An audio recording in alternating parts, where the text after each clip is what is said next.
Celeb Savant is a career retrospective type interview focusing on singers, actors, and industry experts.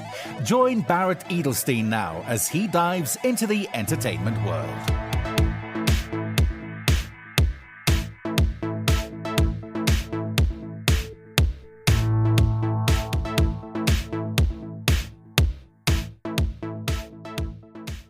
Joey Rasdien is a legendary South African comedian, actor and writer, renowned for his sharp wit and engaging performances. Starting his career in 2003, Joey quickly gained recognition for his stand-up comedy, blending humorous observations with relatable storytelling. Over the years, he expanded his footprint in the entertainment industry, appearing in various television shows and films, showcasing his versatility as an actor. His peers refer to him as the king of corporates. Joey has emceed, facilitated, and hosted conferences and corporate events for clients across industries over the years and remains in huge demand. Over the years, Joey has maintained his popularity with regular stand-up specials, appearances on comedy festivals, and hosting gigs. He also became a writer, contributing to various comedic and entertainment platforms, and occasionally ventured into radio and online content. His impressive portfolio includes a diverse range of movies such as Dollars and White Pipes, Bunny Chow, Material, Blitz Patrolli, New Material, Baccarat, and Soccer Season, amongst others. On the television front, he's featured in popular series like Jerry Springer Live in SA, Play TV, Rasdien's, Laugh Out Loud, Spec Skitters, and again, many others. Up next on Celeb Savant, live in studio at Solid Gold Podcast in Randburg, Johannesburg, South Africa, is Joey Rasdien. With me on the interviewee seat is Mr. Joey Rasdien. Hello, how are you, sir? I'm very good, and you, sir? I can't complain, man. Let's dive straight in. So you and I have got some history way back in our previous lives. Well, I still teach aerobics, so I still teach spinning. I used to teach aerobics at Alexander Forbes, where you used to work, and you used to do my morning classes. I remember it was either at 6:45 in the morning. You used to do those classes way many years ago in our previous lives. So it's lovely to see you and connect again. I can see you having those memory flashbacks. Yeah, on those. I remember clearly now. Repeater. The V-step. Yes.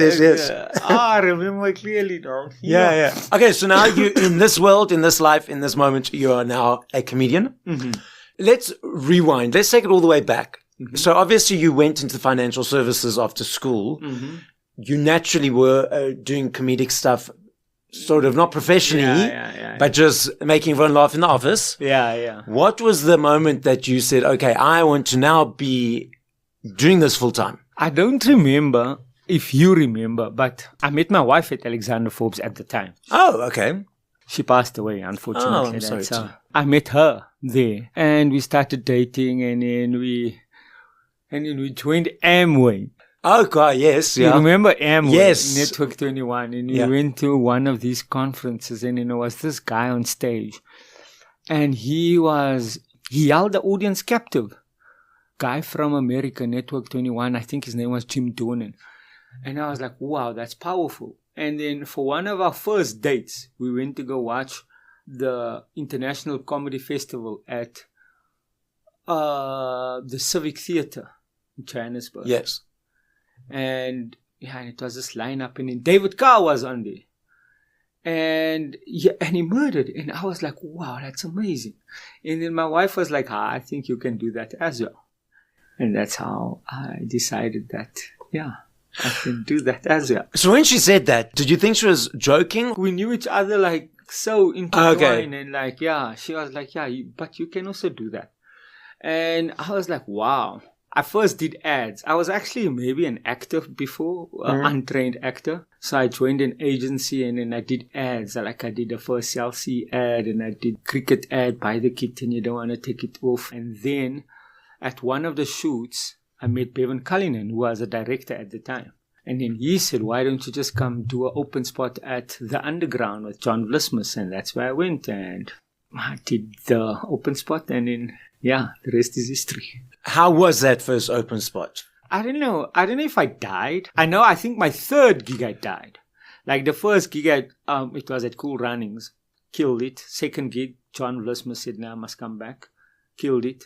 The funny story about that is me and Wackhead Simpson, we started on the exact same night at Cool Runnings. Our first ever gigs. He was in radio broadcasting at the time, working for IFL as a producer, I think, for Jeremy Mansfield or somebody.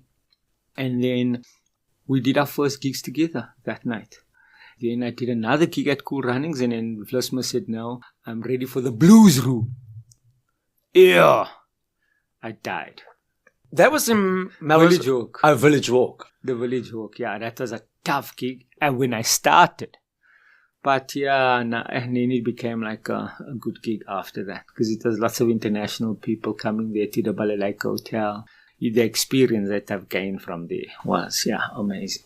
So becoming professional in the comedic space, at the beginning, were there any parts of it that surprised you that you didn't realize would be part of it, which is part of the process? I don't know what you mean by that question, but I'll tell you, I studied BSc at university and I failed. I got the F7. But the things that I've learned in the time I studied BSc, I often speak about on stage, and people don't know that, I speak about evolution. So it was surprising that the stuff that I wanted to become, I did not necessarily become, but I was able to use that in my stand-up. Similarly, use financial stuff in my stand-up, What do you love about comedy?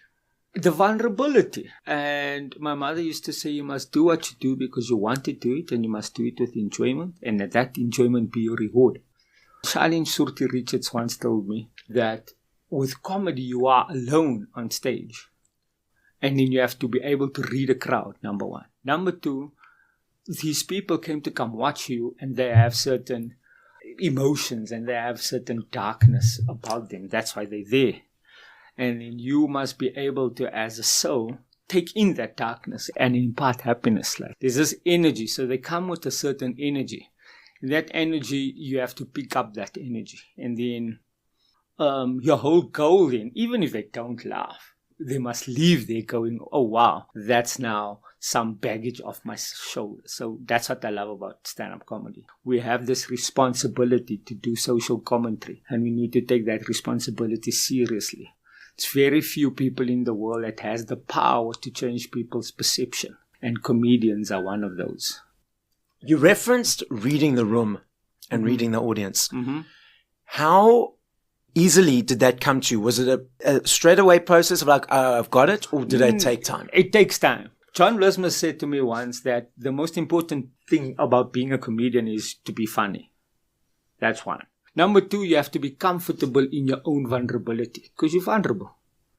Number three, a child or autistic child, 9-year-old, can play Rachmaninoff and can play Bach, and they can play the violin. So children with the best intellect, the most intelligent children in the world, they can play piano, they can solve complex mathematical things, they can paint. But can they tell a joke?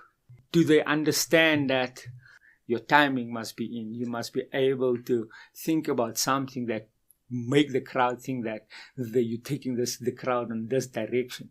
And then you know that once the crowd is on that direction, you're going to come back with something that is completely take the crowd off guard. So that's a complex way of thinking. And that's what I love about comedy, because it takes you deep inside your own soul and your mind. So children, it's very difficult for a child to go up on stage and do 5 minutes. Yeah.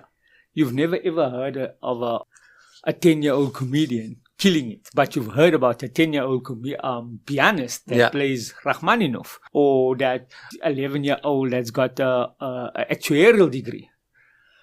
Whereas in comedy, it's got all three things together. You have to have empathy. You have to be able to understand the next person's feelings. You have to be some sort of empath.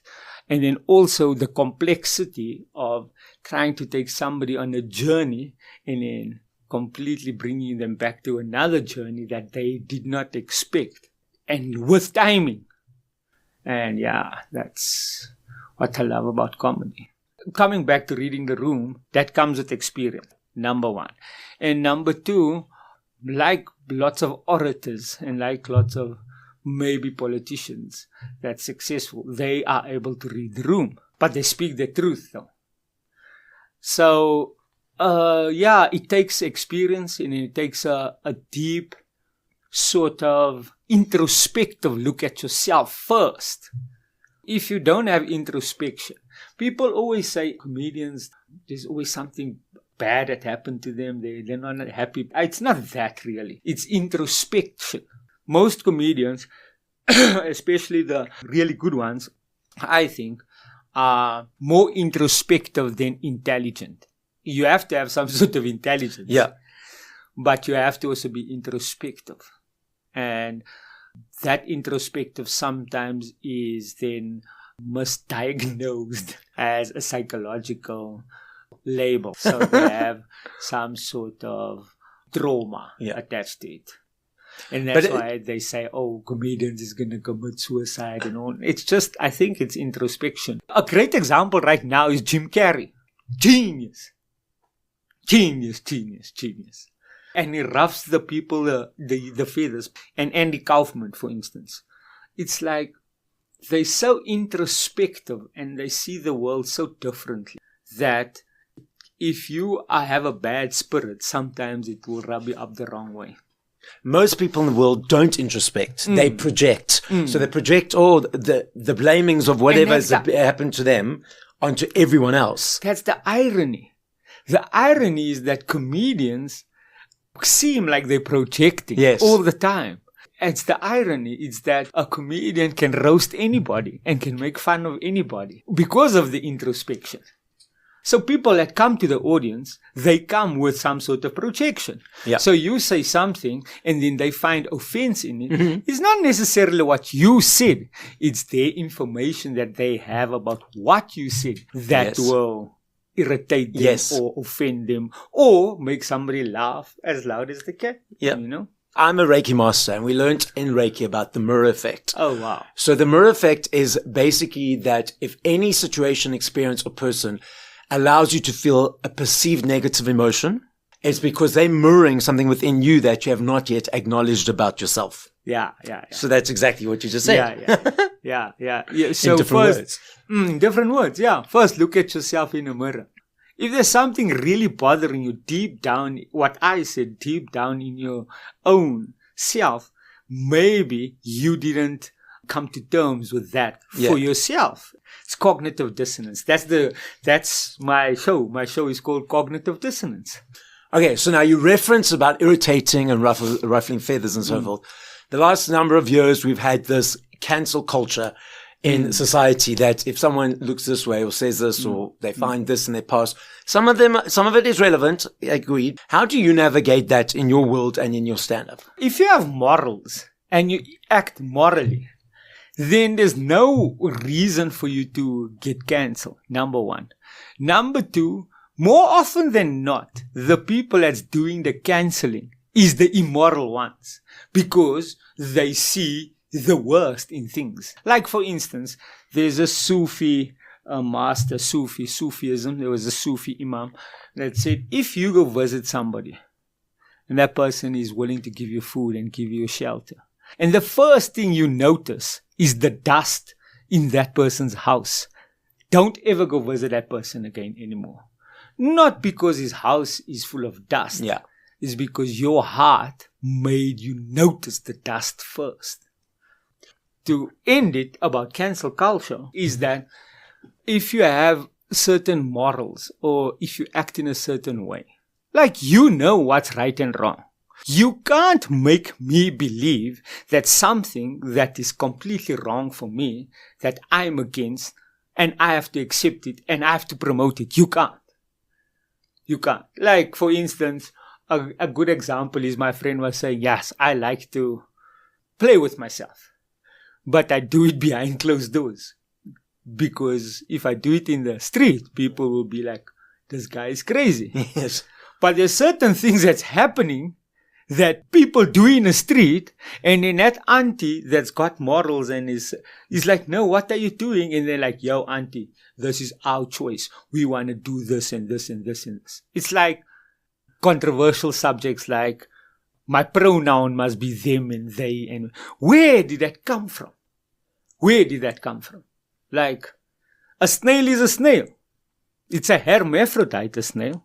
You must remember, a snail is asexual. It's got both things. It's got both sexual, or like a platypus also. You're not going to say they, them, whatever. It's a female today and a female tomorrow because it can change its sexes. But again, that's an intelligence thing. So you can't force me to say you are a female when I know you got a totterman.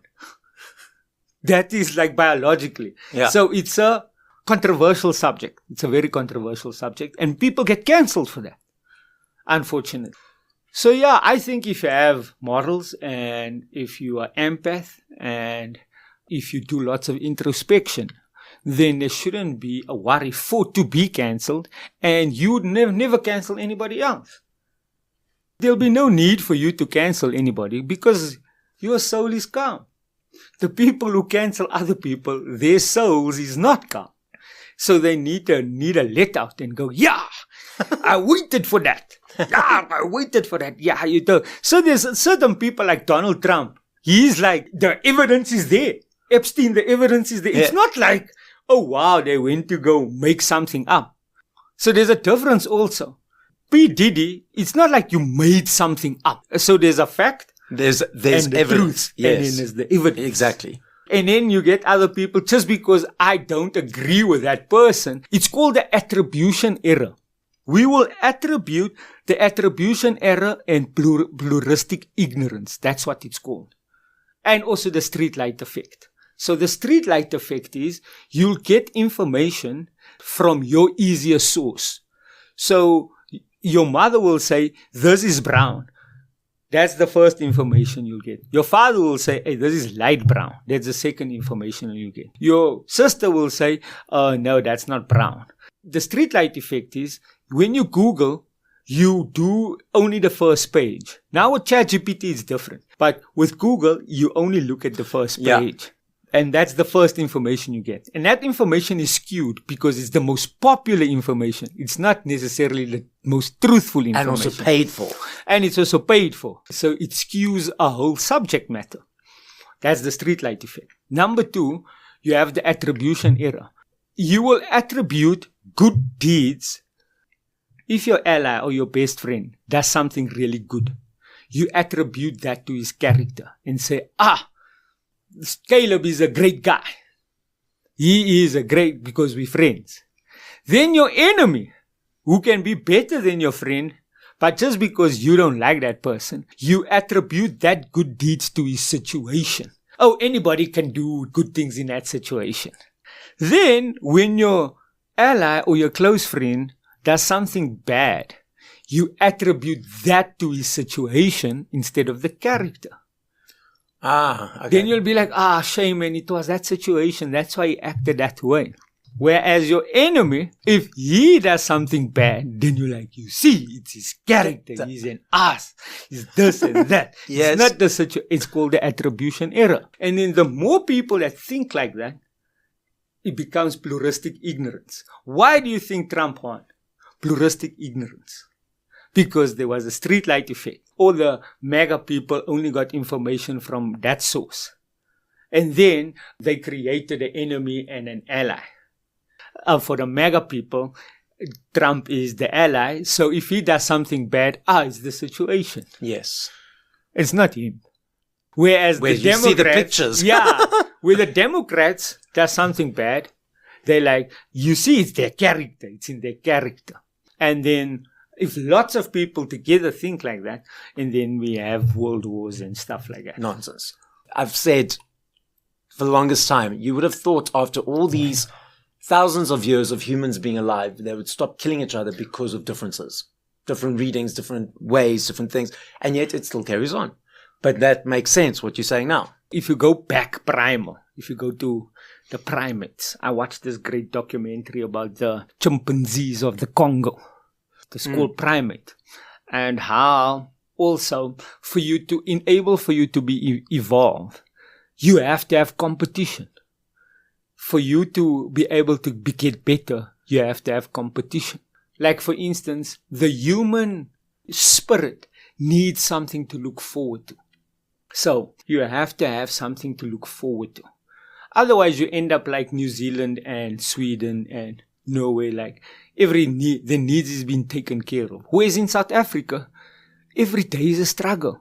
You don't know where your next gig is going to come from. You don't know if you're going to have a plate of food. So your mind becomes animalistic and you want to go for that. And that's why there's so much crime, because these people don't know where the next meal is going to come from. Yeah.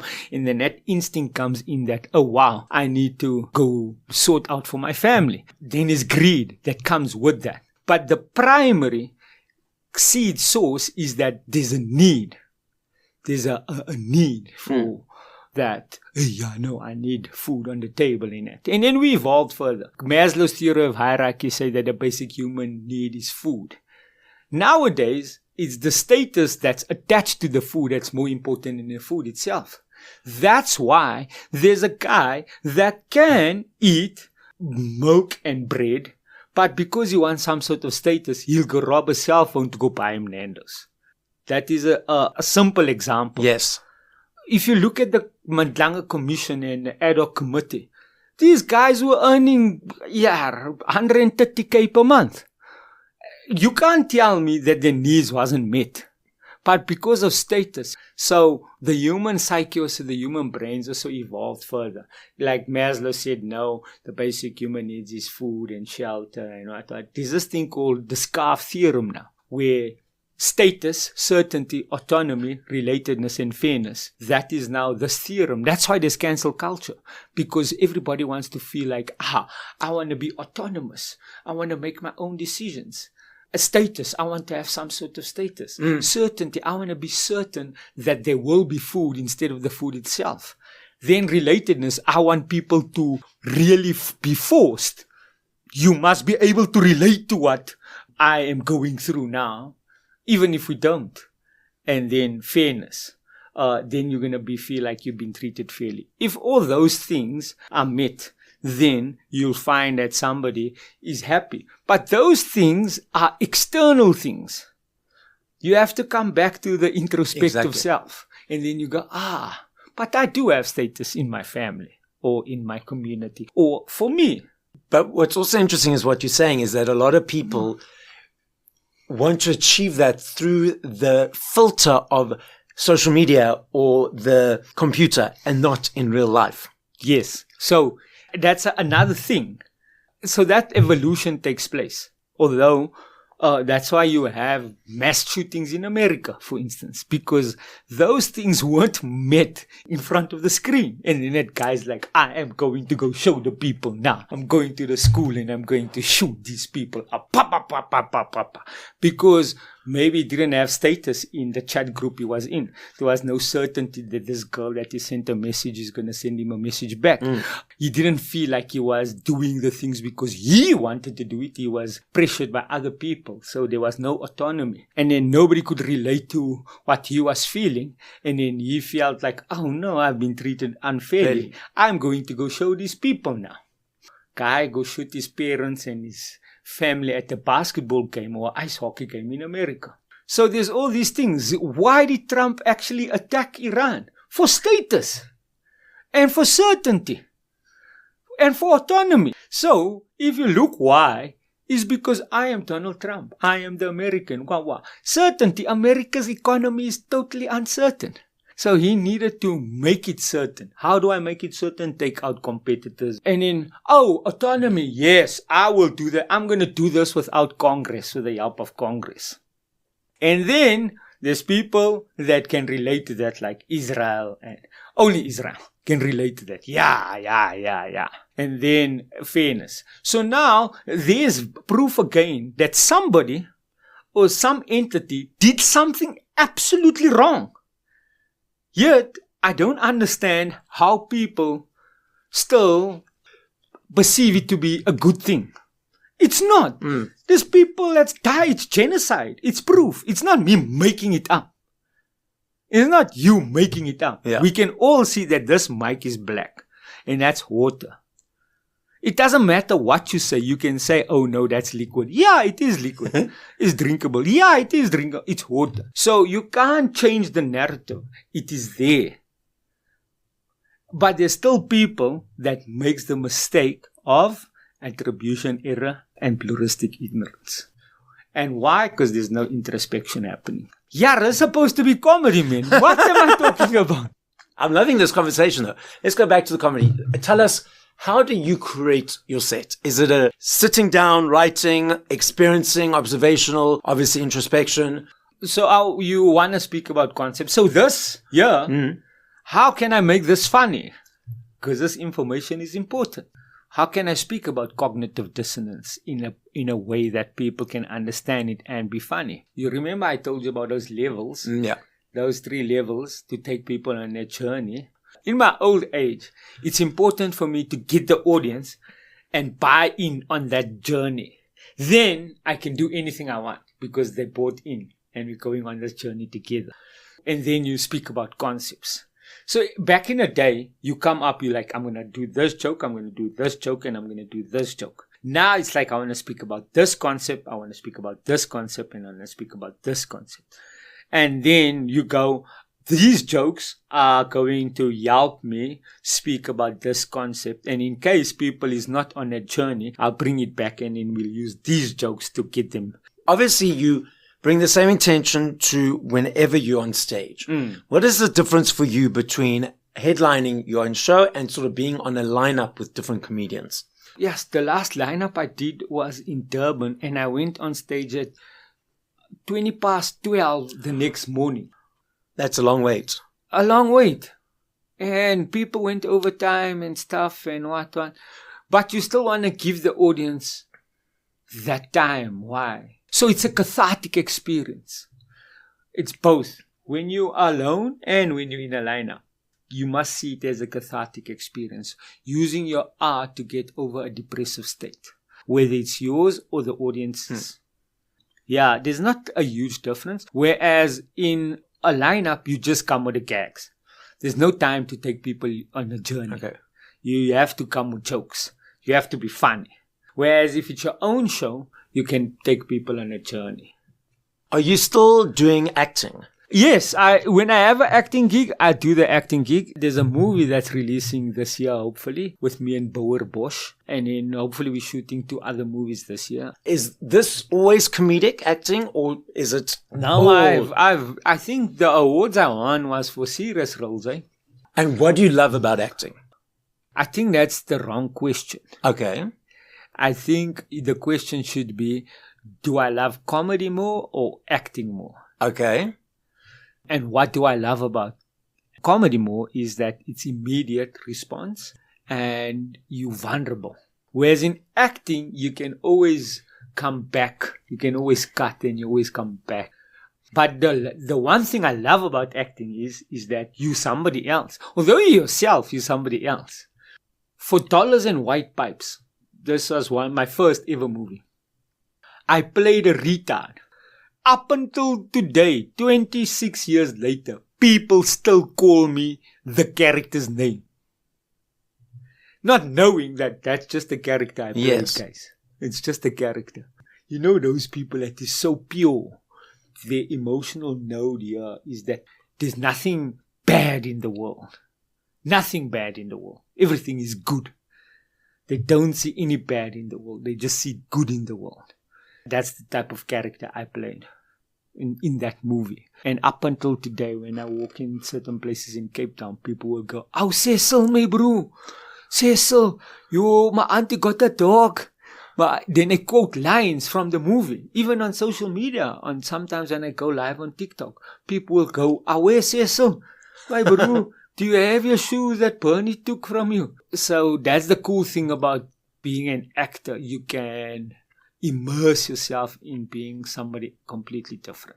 I'd love your observation of this. A lot of the studios, specifically more in Hollywood, are asking for simplified scripts because now the TV screen is now the second screen because people are so busy on their cell phones while they're watching at the same time.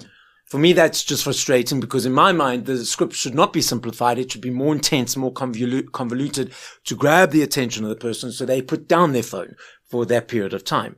What are your thoughts on this whole debate and discussion? In 1950, for instance, there wasn't any TV screens. So people went to theater to go watch live shows. Yes. Then in 1976, the TV came along.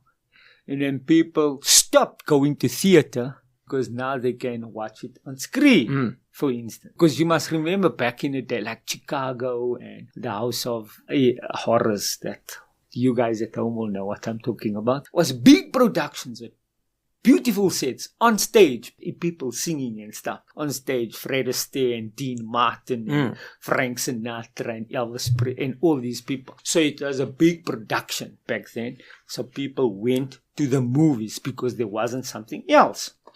Then something else came along. The TV came along. Cool. Now then people was like, we're going to go watch TV. But then the TV couldn't do that big production that a Broadway theater show could. Yeah. Then they're like, we must make movies that can get people like a big production. That's like E.T. and Apocalypse Now and all these other big productions. Then people went, now we're going to go watch this movie. Then before the advent of social media now, so social media did not have an effect on it. You still had your phone. So it wasn't social media as such. You still had your device. Yeah. But our Gladiator was great. It was IMAX and stuff.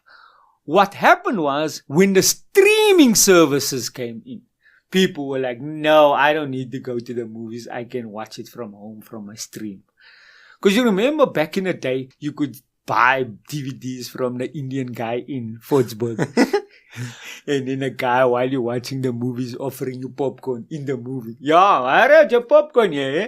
And you sit down, guy, we're watching the movie. So back in the day, there was that DVDs where you could, that fake movie DVDs. Then it moved on to, I've got now a whole drive of movies on a drive. Then now you don't even have to. Now you can just go on a website and go watch a movie that's not even released yet, because people is like in the edit suite there by a Hollywood studio. So then people don't go watch movies anymore because of that. Like there's certain people that's making movies so that they hope that the movie gets stolen so that they can go make it big, for instance. I don't know if I'm making sense to the people at home even. And then so streaming services made people not go to the movies. Now there's a new thing, and that's why I'm doing a show at Steakiniko. So instead of watching a movie, you're going to come watch me live. So it's like a circle. And then in that, you can also stream that live to other people at the same time. The world evolves. Technology evolves and stuff evolves. And it's going to evolve more often. What I think about the scripts is that stories are stories. Dances with Wolves, My Left Foot, Villa Second, Chalk in a Bushveld, Godfather 1, Godfather 2, Matrix. One of my favorite movies ever. Yes. So that's something new. So there is like, that's a script. Like, wow, I did not think about that. Gladiator is Gladiator. It's about a hero that died for, there's certain stories. But Matrix, on the other hand, is taking all these religious books, the Bible, the Quran, the Book of Enoch, and put it in a script, and it's like amazing. That's why Matrix 1 and Matrix 4 is like of my two favorite movies ever. Because it's something that I was thinking about all this time, and here's these people that they put it on screen, and you're like, wow, I can make sense of this. Because I read the Bible, because I read the Quran, because I know of the Book of Enoch. All these references was made in the Matrix. So a person that don't have that information will go, this is a cuck movie. I can't believe you're watching this nonsense. But then you go, Neo is the one. Neo is like Jesus Christ, for instance. Morpheus is like Saint Peter, for instance. So you can see that the correlation of all these stories that was religious stories into the Matrix. But coming back, I agree with you in that you need to have scripts that is like the Matrix, that will make you put your phone down or your device down. Another thing like that is the most valuable thing in the world right now is not gold, it's not oil, it's not gas, it's not even water.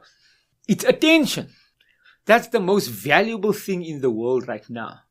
Reality. How can you change somebody's reality? You know, like the people in the Amazon, there's people in the Amazon that still nobody actually found.